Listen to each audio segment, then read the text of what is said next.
Okay, yesterday I wasn't here. 2 days ago we were learning about Kedish Malachti L'Isser, which we discussed. It means the vessel's primary use is for something forbidden on Shabbos. So we learned you're allowed to move it, what's called Seirach Gufim. Okay, if you needed to do something permissible with it, like we said, a hammer to crack open a coconut or a nut, or you need the place where it's on, then you could do it. But we also discussed that there's a certain type of Kedish Malachti L'Isser that's forbidden to move for anything. And that, for instance, something which is so expensive and so precious, it would only be used for what it's designated to be used for, and it won't be used for anything else.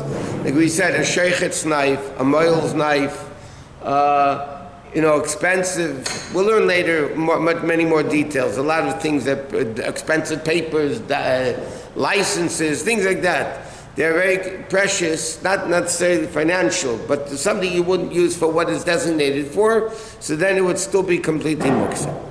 Okay, so we're discussing pots and pans.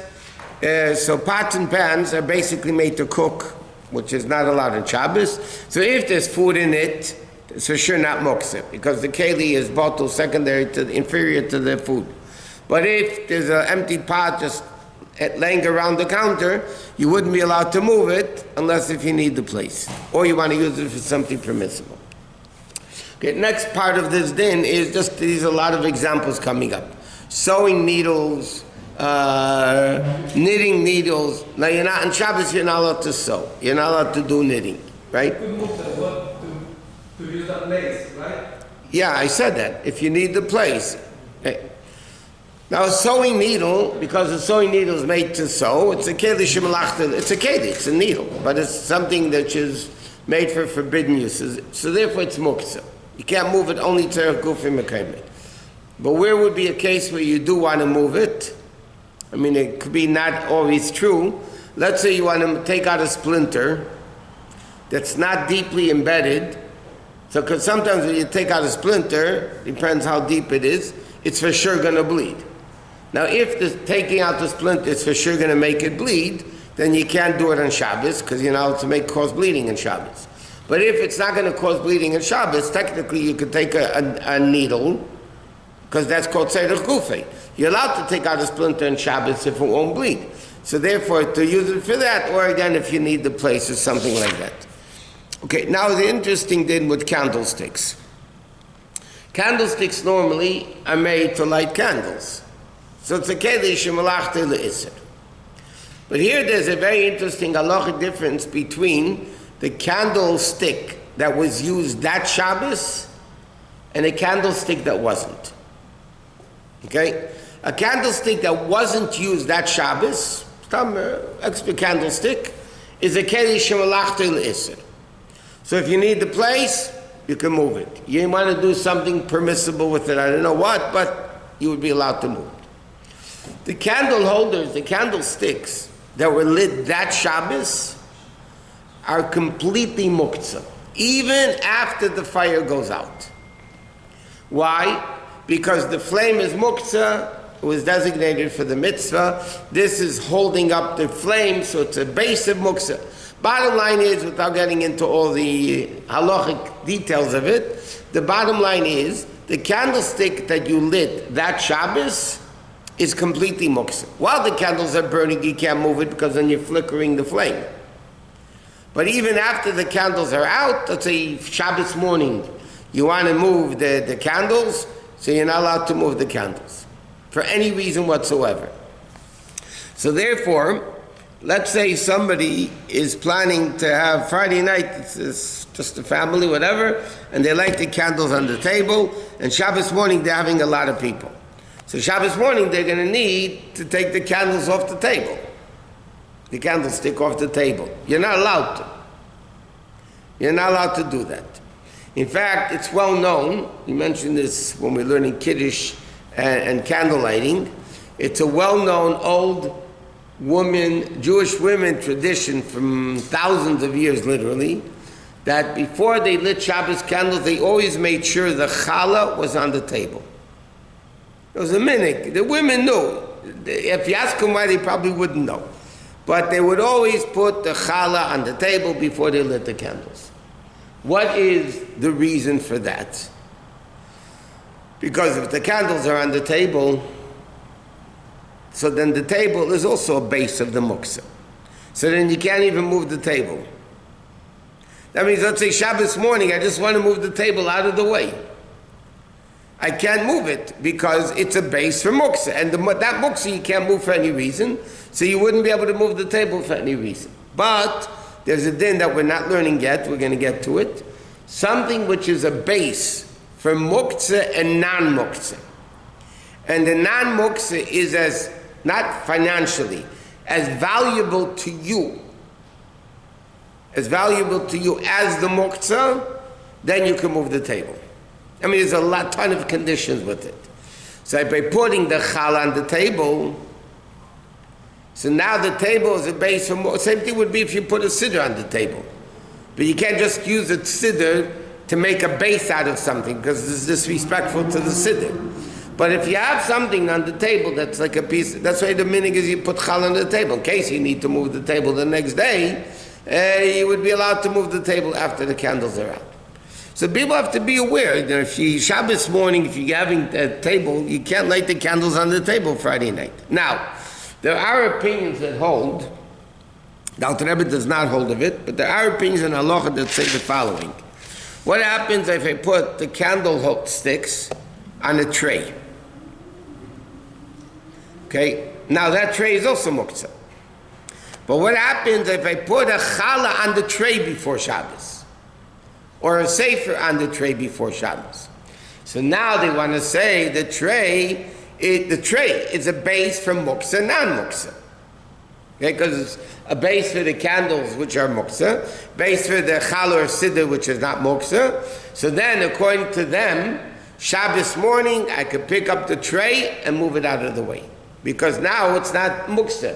The tray is a base for Muktza and non-Muktza. Okay? But the problem is, Alter Rebbe doesn't hold of that. Alter Rebbe says the tray is not made to hold the challah, it's just not, a table is made to put anything on. The tray of the candlesticks, you don't put challah on it.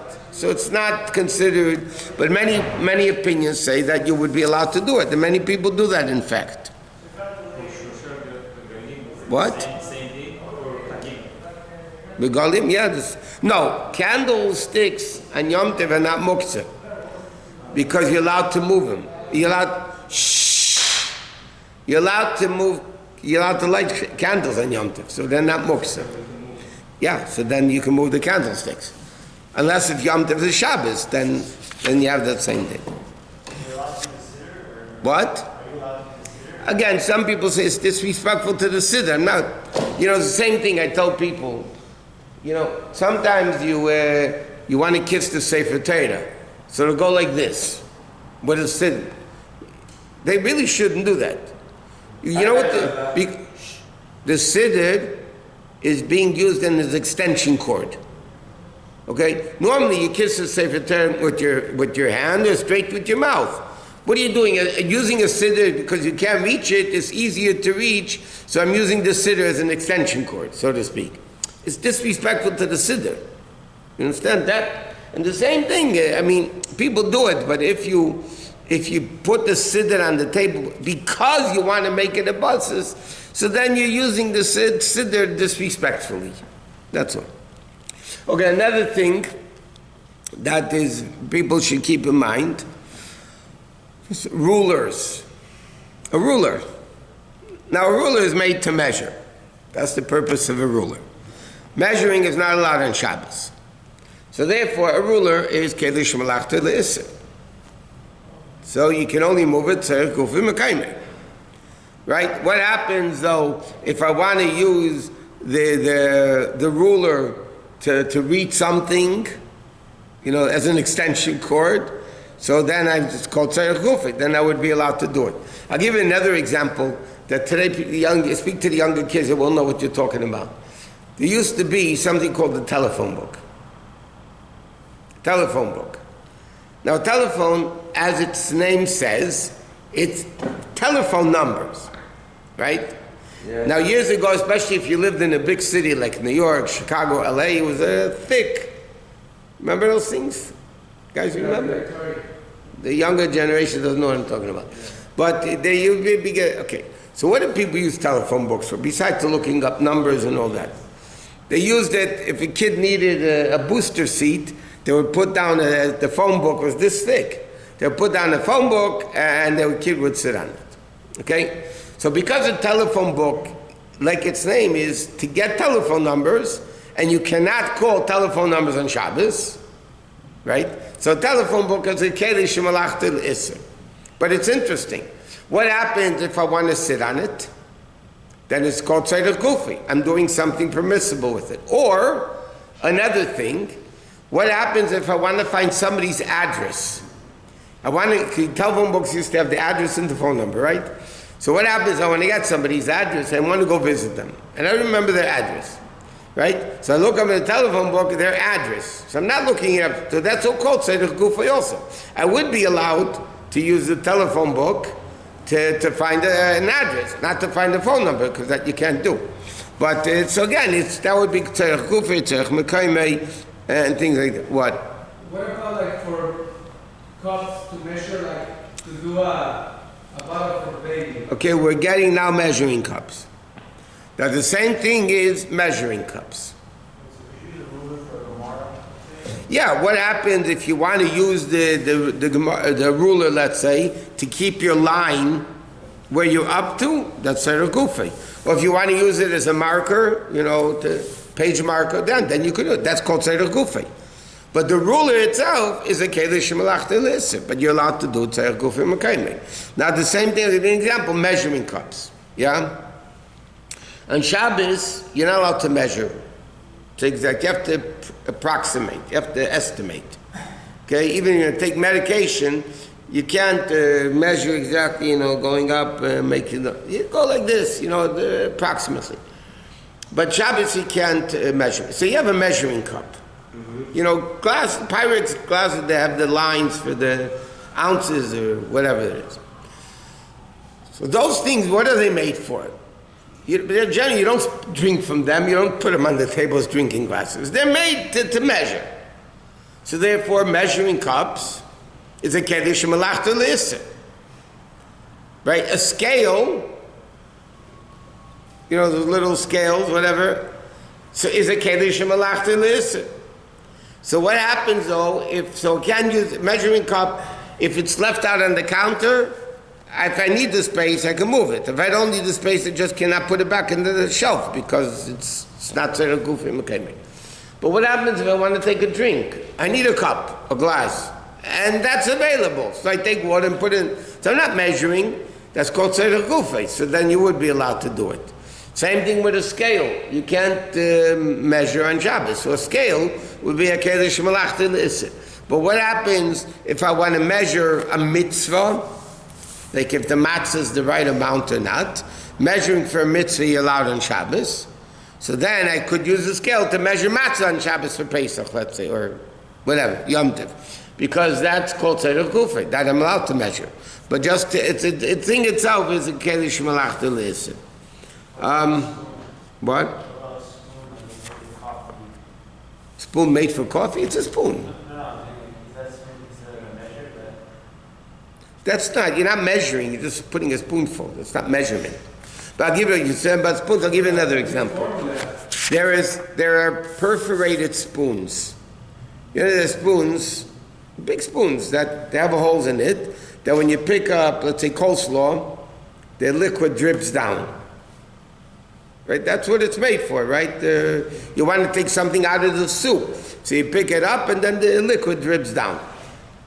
So because that's basically braided, selecting, so such a spoon is keli shemalachtil iser.